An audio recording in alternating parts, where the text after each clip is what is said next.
Lady Catherine Ashworth had always been known for her sharp tongue and even sharper ambitions. As the newest member of the royal household, she had worked tirelessly to earn her place among the inner circle of Queen Isabella's court.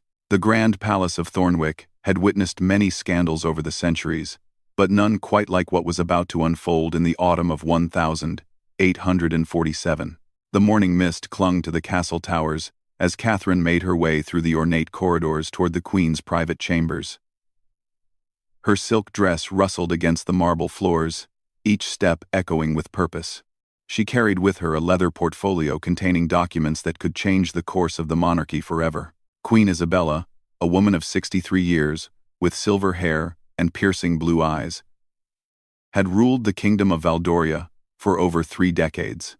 She was beloved by her subjects for her fairness and wisdom, but Catherine had discovered something that could shatter that carefully crafted reputation. Hidden within the royal archives, she had found evidence of a secret marriage contract that preceded the Queen's official coronation.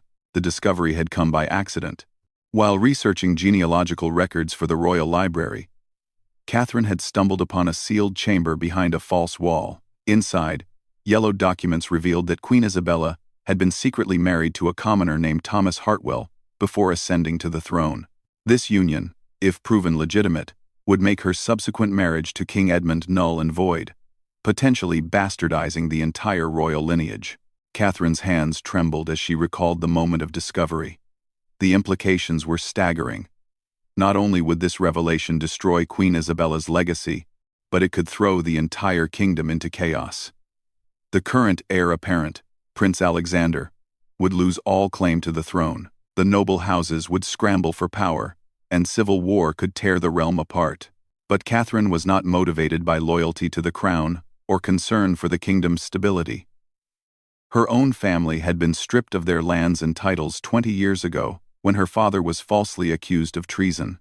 The Queen had shown no mercy then, ignoring Catherine's mother's pleas for justice. Now, Catherine saw an opportunity for revenge that had been decades in the making. She paused outside the Queen's chambers, adjusting the documents in her portfolio. Through the heavy oak doors, she could hear the familiar sound of Queen Isabella's morning routine. The monarch was known for her punctuality and discipline, rising each day at precisely 6 o'clock to review state papers and correspondence. This predictable schedule had made Catherine's plan possible. The young lady-in-waiting had spent months gaining the Queen's trust.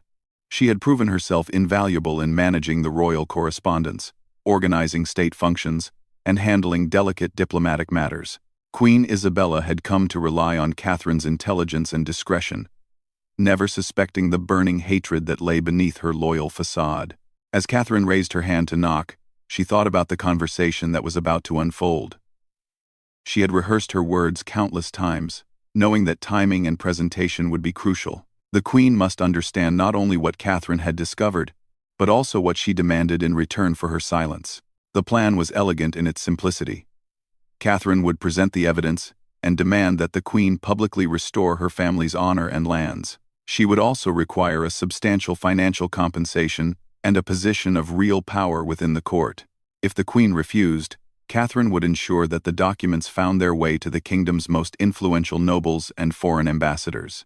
A soft voice from within called for her to enter. Catherine took a deep breath, squared her shoulders, and pushed open the heavy doors. Queen Isabella sat at her ornate writing desk, still in her morning robe, her silver hair loosely braided down her back. The room smelled of jasmine and old leather, a combination that had become associated with royal authority throughout the kingdom. "Good morning, Your Majesty," Catherine said, executing a perfect curtsy. Her voice betrayed none of the nervous energy that coursed through her veins. "Catherine, my dear," the Queen replied warmly, not looking up from her papers. "You're earlier than usual this morning. I trust everything is well? I have come across some documents that require your immediate attention, Your Majesty." Catherine moved closer to the desk. Her portfolio clutched tightly against her chest. They concerned matters of significant importance to the crown. Something in Catherine's tone caused Queen Isabella to look up sharply. Her experienced eyes immediately noticed the tension in her lady-in-waiting's posture, and the way Catherine's knuckles had gone white from gripping the leather portfolio. "What sort of documents?" the Queen asked.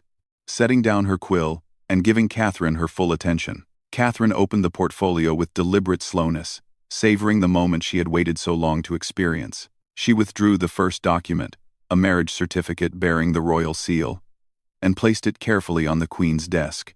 "Documents that reveal the truth about your Majesty's first marriage," Catherine said, her voice steady and clear. The color drained from Queen Isabella's face as her eyes fell upon the familiar handwriting and official seals.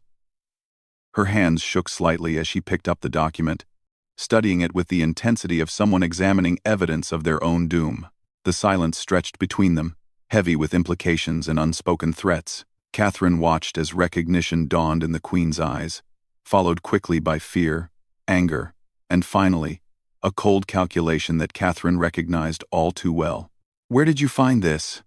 Queen Isabella asked quietly, her voice betraying none of the turmoil that Catherine knew must be raging within her.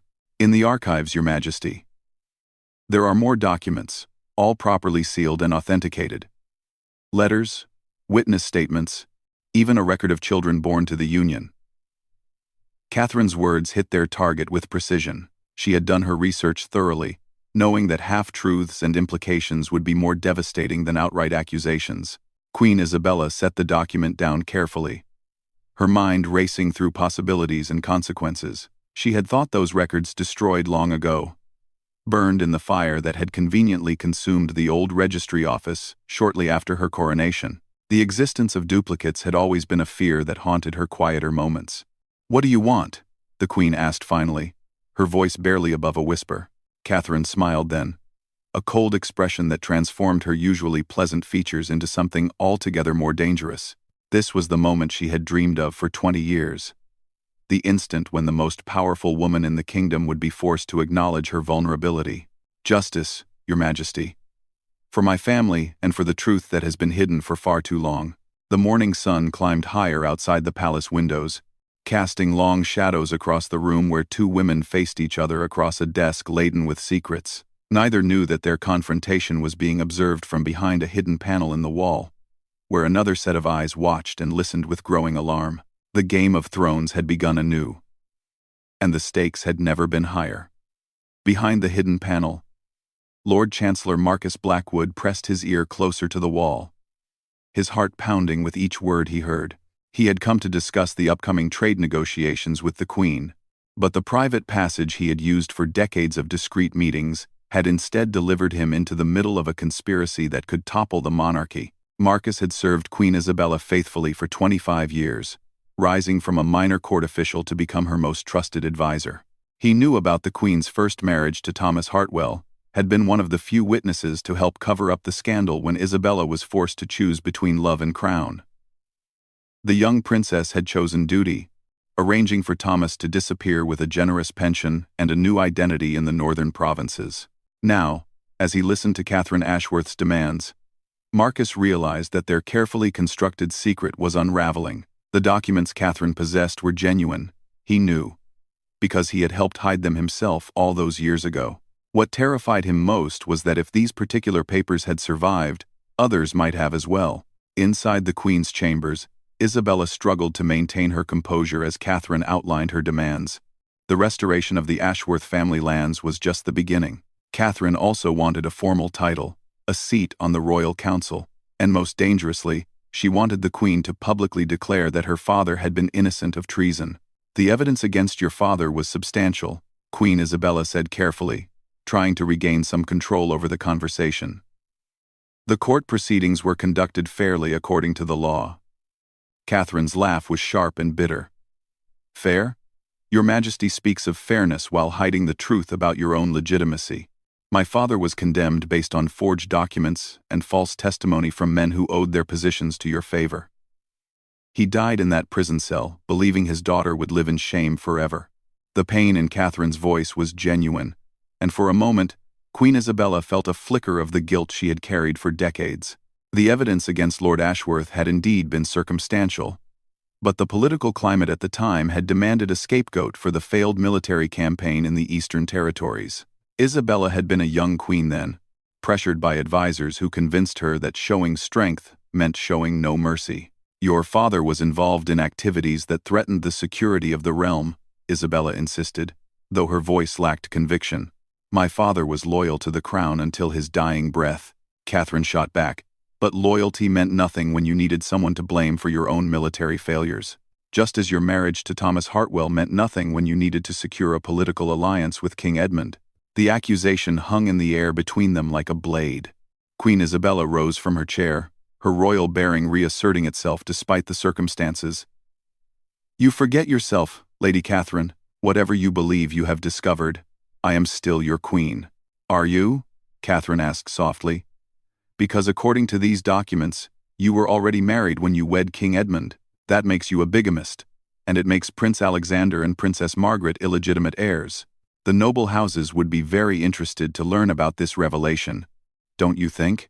Marcus Blackwood felt sweat beading on his forehead as he listened to the exchange. He knew he should intervene, but revealing his presence would expose the secret passages that had allowed the royal family to move unseen throughout the palace for generations.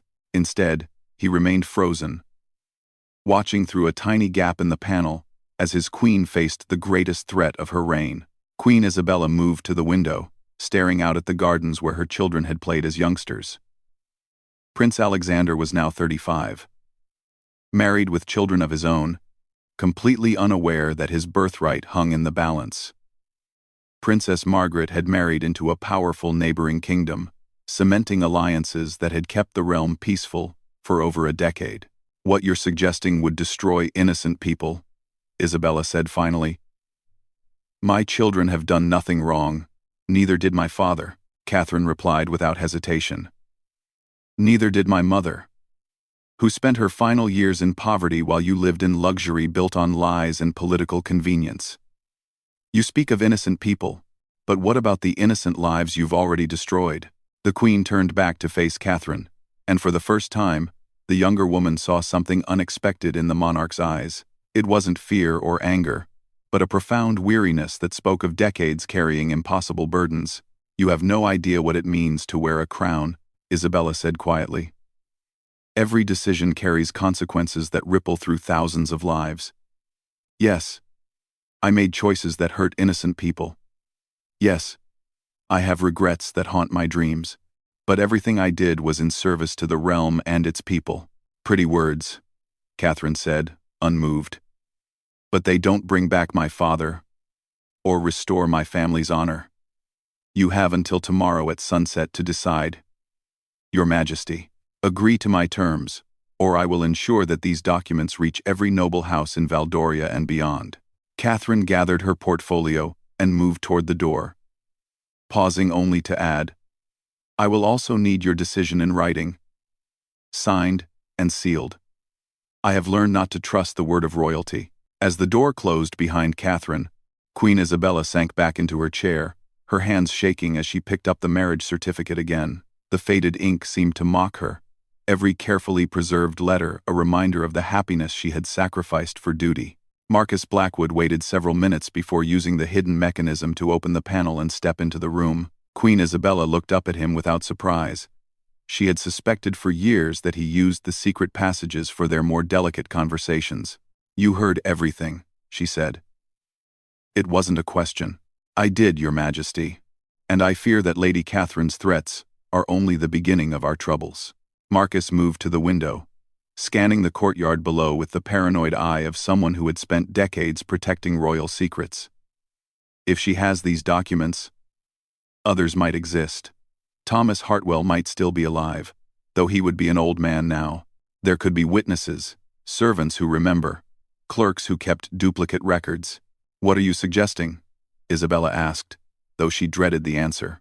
"That we cannot simply give in to her demands and hope she remains silent forever. Blackmail is like a disease, Your Majesty. Once it begins, it spreads and grows stronger. Lady Catherine will return with new demands, and others who learn the truth will want their share of the secret." Isabella understood the implication. "You're talking about silencing her permanently." "I'm talking about protecting the realm from chaos," Marcus corrected. "If the truth about your first marriage becomes public, we won't just lose the throne, we'll face civil war, foreign invasion, and the collapse of everything we've built." The Queen stood and moved to a portrait of her late husband, King Edmund. He had been a good man, understanding and patient with her secrets while they built a marriage based on mutual respect rather than passion. Their children had grown up believing in the stability and legitimacy of their rule. "Catherine Ashworth is not our only problem," Isabella said slowly. "She mentioned children from my first marriage." "That's impossible, Marcus. Thomas and I were only married for 3 months before I was forced to choose, and there were no children." Marcus felt a chill run down his spine. "Then she's either lying to strengthen her position, or she has evidence of something that never happened," Isabella finished, "which means someone has been very carefully constructing a case against me for a very long time." The two old friends looked at each other with growing alarm as the full scope of their situation became clear. This wasn't simply blackmail by a bitter young woman seeking revenge.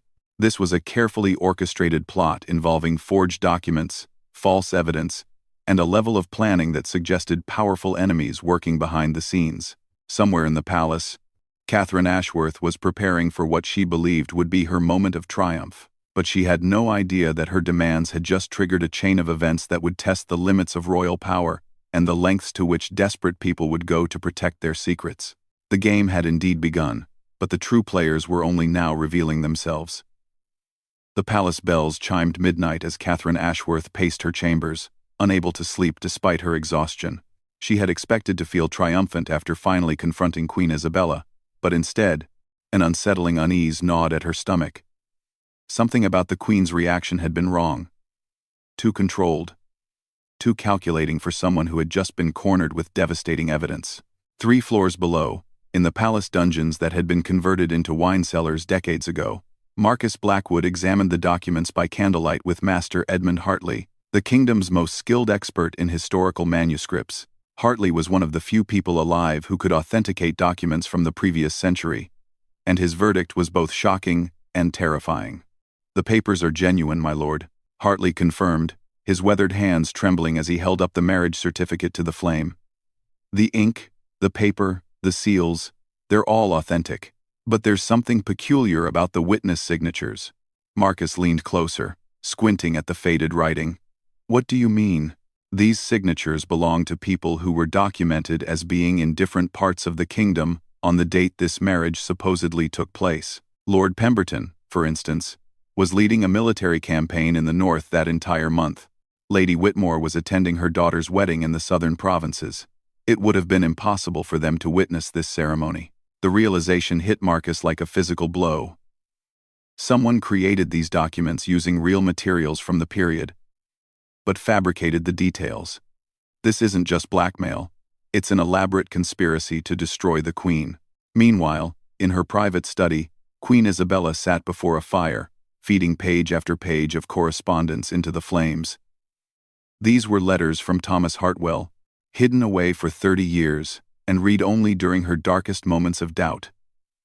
The real truth was far more complicated than Catherine's documents suggested. Thomas had indeed been her first love, and they had planned to marry secretly. But on the night before their planned ceremony, Thomas had come to her with devastating news. He had been working as an agent for a foreign power, gathering intelligence about Valdoria's military capabilities. His love for Isabella had turned him against his handlers. But the damage was already done. Isabella had been forced to choose between exposing Thomas as a spy, which would have meant his execution, or helping him disappear while pretending their relationship had never existed. She chose love over justice, allowing him to escape to the northern territories with enough gold to start a new life, while she married King Edmund to secure the political alliance Valdoria desperately needed.